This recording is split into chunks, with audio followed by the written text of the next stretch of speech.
lungdei len khom lai ni ho cơ ca gieo tổ gì tình lẽ cậu lâu viên ca thấy gì bồi hùng kia lẽ kita cả si lung na lắng gì nhảy cả kinh em na la ye hùng ngô nào căng ngã gì nghe tu nhìn dòng hi lại nắng bầu na hi cả đầy pen lẽ cả y pen này đã la lâu rồi nó cây thịt mô gì mây hen ai ni ki ka a hen na so ka la ya na ka be yo nei da la dan hi nai ka thu dâu bồi ka si lung in i ba i lo ding am chi mai tan nei ngai dam cây thịt mô gì a hi dam se lin chi mai tan Party sao cái girl độ gì tên lo ni ni chụp gì nghe ni tin ni dùng lệ go li pi kilo to them a so dùng si pa thiên til gon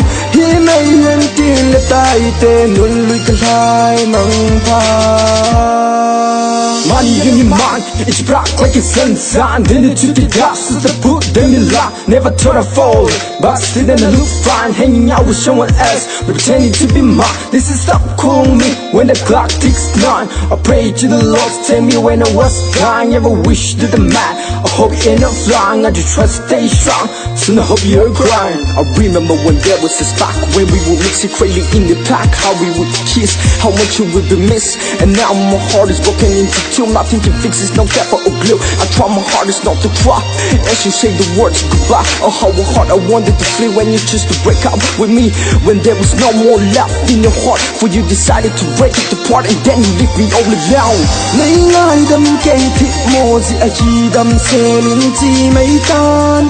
Party sao cái girl độ gì tên lo ni ni chụp gì nghe ni tin ni dùng lệ go li pi kilo to them a so dùng si pa thiên til gon hi mai hen tin le tai te nun lui kan hai mang pha.